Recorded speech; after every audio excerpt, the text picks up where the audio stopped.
I think it's so easy to get bogged down in what we should be working on, whether that's for event deadlines, for clients if you've made your hobby into a job.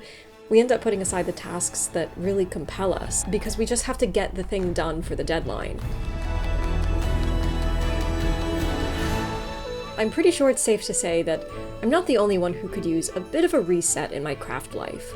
So I decided to get together with some of my crafty pals, pick up my pigs, and head out to the countryside to spend a weekend really deep diving into those particular bucket list crafts we never seem to be able to find the time to let ourselves explore. Okay, piggies. Oh, one little wig. Wig number 2.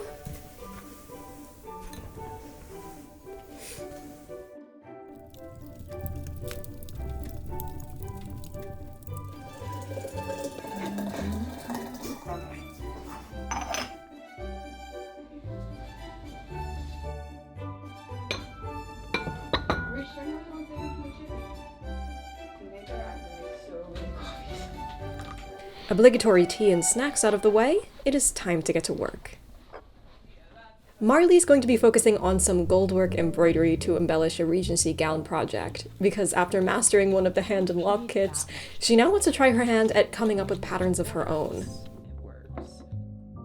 Okay, Marley, what are you up to? I might be gold leafing fabric, and I might be destroying a bunch of net. Who knows? Okay. As one does. I just didn't want to buy gold net. That's so fair. And I already have this. And I feel like this is gonna take you like a million times as long, but also like I support you in your endeavors. Thank you.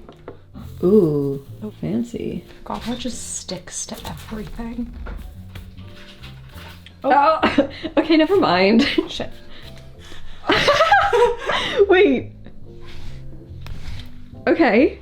Was that supposed to happen? No. Oh, okay. On that note, what else can I gold leaf? Can I gold leaf something? This is our friend Lana. Lana is working on learning a new passementery button technique. I am doing passementery buttons, yeah. Wow. We're trying, at least. I've done a bunch of little tiny ones in different styles, and now I've got to do the actual... Oh my god, they're so cute! Yeah, they're all these different ones. Wow! Yeah, these ones are a recreation based on a frock coat that's in the V&A. This process of artfully wrapping, knotting, and weaving silk threads around a usually wooden button mold has been evidenced in Western dress finds since at least the 15th century, and is still popular in fashion today. A single button can sometimes take hours to work, depending on the complexity, and Lana's chosen to learn a particularly detailed design this weekend. So you're learning passementery, Marley's learning gold leaf. I'm not sure if we're learning. Well, you know, we have to fail in order to learn. Right? In which case, I'm definitely learning. The pigs are learning naps. Actually, they're very, very well qualified in this department already. And I'm about to learn tablet weaving. I've brought along a backburnered medieval project. This is part of a much bigger project that hopefully you'll be getting to see in a few months' time. But for now, it is just a simple 15th century shift with a raw neckline needing completion. So I'm going to be focusing on 2 weaving projects this trip in an effort to finish off this shift. I have to learn tablet weaving, but specifically the tablet weaving that finishes hems. Because apparently it's a different number of tablets and weave things.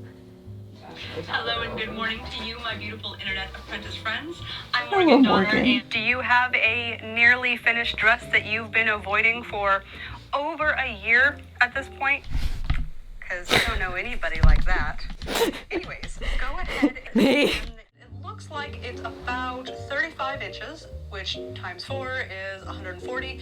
So to create the warp of our woven hem, I'm going to need to measure out enough yarn to reach all the way around that 140-inch edge. Hey, you want to do a workout? Yeah, sure. It's important to make sure that I'm taking some time each day to get up and move my body a bit during these cozy, albeit very sedentary craft days. So before I head to bed, I'm just going to wind down with a quick exercise routine from Trainwell, who are very kindly sponsoring this video. Trainwell is the ultimate one-on-one remote personal training service that provides you with real human accountability and training for whatever your fitness goals may be. I started using this app last year just to keep up a good stretching routine and to help work on my posture, but it has completely changed my outlook on exercise. I've personally never been able to actually stick to an exercise plan, but Trainwell is just so convenient. I can do my routines anywhere, and my amazing trainer Chris is there to help me formulate the perfect workout plan, whether it's some quick stretching routines for long sewing days or full-on strengthening workouts for boring computer work days. I also love how much information the app gives you, so you can really learn about what you're doing, like when it shows you all the different muscle groups you're using with each exercise and how intensely they're working. That's time.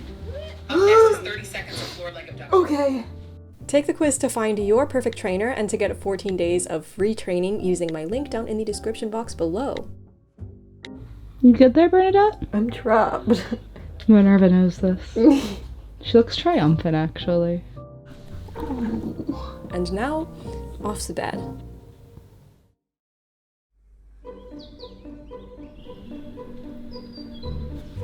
Today dawns wet and windy, but finding ourselves in need of some snacks, we decided to take the several-hour-long trek into a nearby town to stock up.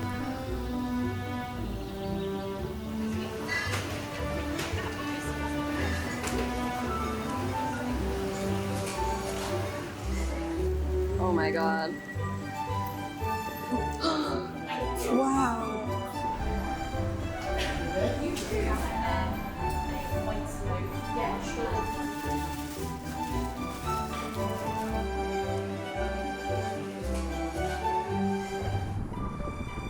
While we were there, we stopped in at the cutest little tea room that's been here since the 17th century. Oh my god, the door is tiny!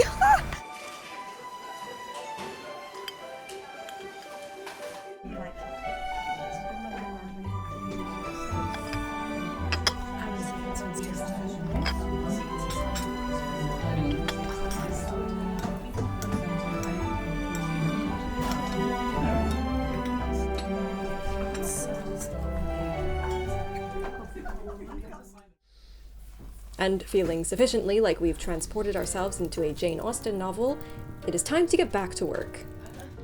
I'm starting off by braiding a 5-strand finger loop cord for a drawstring, which I don't normally associate with medieval shifts, but there's an interesting reference to one in an illustration that I really wanted to give a try. I haven't done this particular technique in a couple of years, so it took a moment of refreshing until I got the rhythm of it again. Oh my god, this is so tangled. What did I even do? It's always so disappointing to have to face the limits of the human memory and how, even after learning a skill once, that doesn't mean you get to have it forever if you don't keep using it. And alas, I have not used this particular technique for a couple of years. So, it's time to relearn.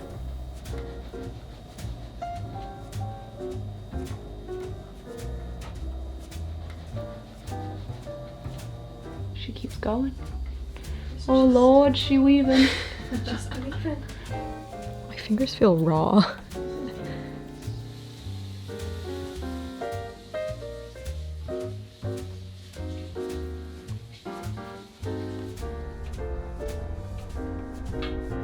How goes the button progress? It goes. We did our first one here. Oh wow! Oh, you finished one already. Yeah, well, it was just to figure out the techniques. The thing is, that outer weave is an absolute menace to get to look neat. So now it's having parsed out what the technique is, now it's doing it properly. It's all about that silk filament, like, staying really even. It took me a night to figure out what I was looking at, and now I have to do it well, which is a whole separate beast, isn't it? Well, in theory, this will go faster. In theory. In theory. In practice, we shall see. We shall see.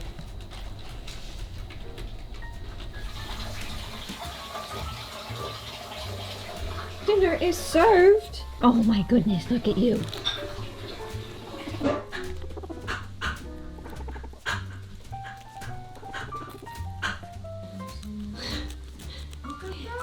You just vacuum.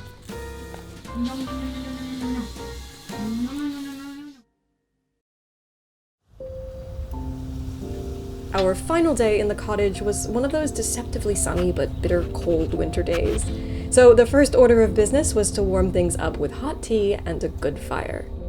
One thing that becomes particularly apparent if you've ever done any sewing or craft work or work with your hands in a very cold room is that one of the first things to go is your finger joints, and that can make your crafting and your sewing much more difficult to do. So warming up your fingers, warming up your hands, making sure your joints are nice and warm will really help to make our lives a lot easier. I wish I could say I cannot imagine having to hand sew without central heating, but alas, I have done this experiment and it is very difficult, so would not recommend. I'm spending the morning reading up on the process of tablet weaving so I can get my loom set up. Well, I use the term loom loosely because the loom is really just 3 tablets. Pure simplicity.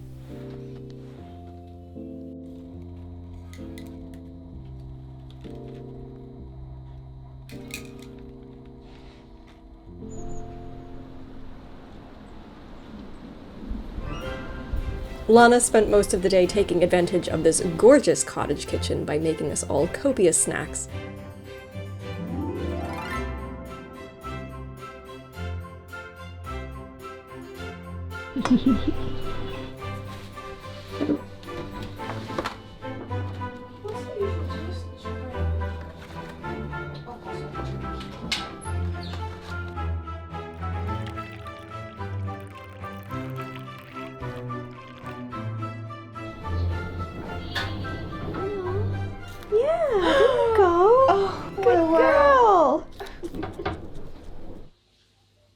So after a very much needed scone break, it was time to put the morning's research to the test and to try out some actual weaving.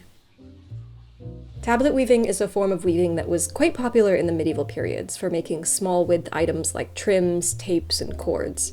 Since a single person can easily do it with just a few cards, which were historically made of wood or horn or bone, but today these can be made with cardstock, it was a pretty accessible form of weaving that didn't require a whole loom.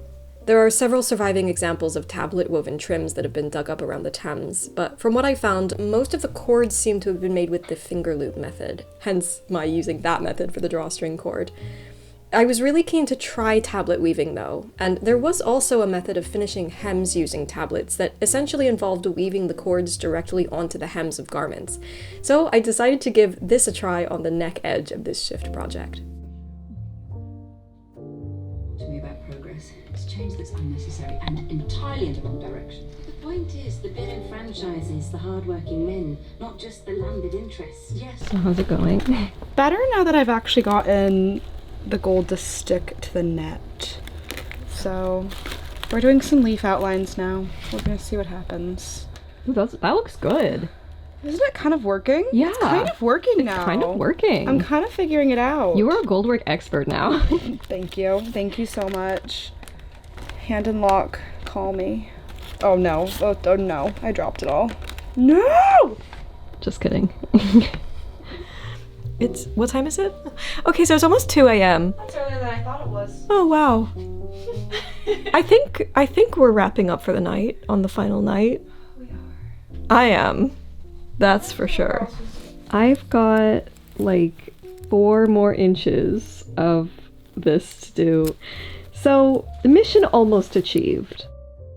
Marley, how are you doing over here? How did you manage? We've got 2 leaves, 1 thistle, and we're moving on to the next thistle right now. So that was the first attempt. It was not that good. And then when I put them onto the dress, I'm going to essentially cut away this gold bit, so it's just gonna have gold in the center. Oh, that's gonna be so pretty. Should be nice. Wow, look at you learning new skills. Hey Lana, what did you accomplish? It's my 2 little Ooh! buttons. See, so that was the first button I made. Whoa! And then this is the second button where I'm tightening up that technique on the edges. Okay. See how much better it can get. Yeah. What have we gotten done? You did 1 button. I did It's not 2 even done. leaves. I did 2 leaves. And how much tablet weaving did you do? Like 30 inches and a finger loop braid. It looks like we did not accomplish a lot. However, this serves to illustrate the labor involved in handcrafts in that 3 days of us literally just sitting in a car. Well, 2.5. We did go for a very extensive walk. But anyway, 2.5 days and we've accomplished this. And some of it was teaching ourselves these crafts. So there was definitely a learning process in that. Oh, I'm too tired to hold this camera. What if we just have an angle that's like this? Habsburg core. Okay, I think it's time for bed.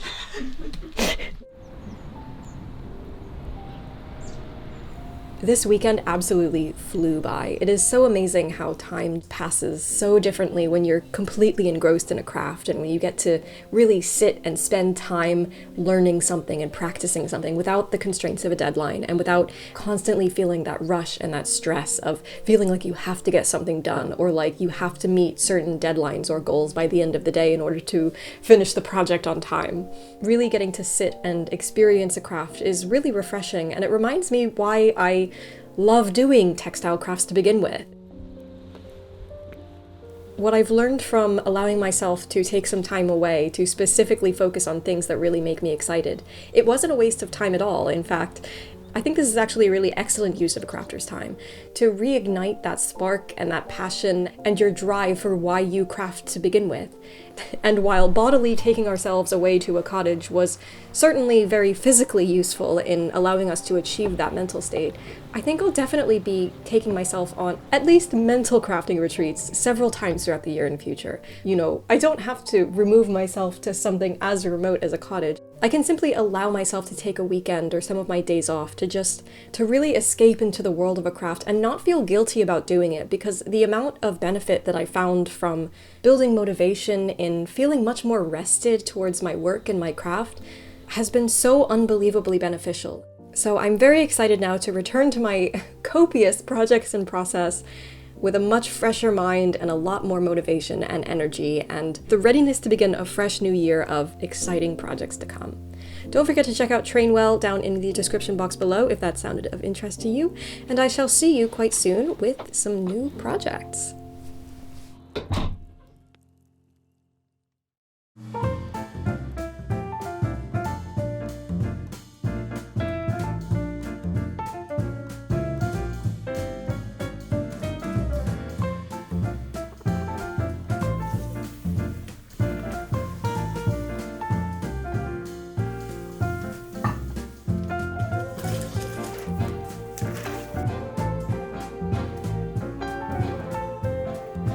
God, I love her little emo fringe. Oh my god. You are such a little scene kid. Mama. Oh my god. Oh my god. Oh my god. Stretch. Where's that all go? Where's that all go? Oh my god. Oh my god, she's so fluffy. She's so cute.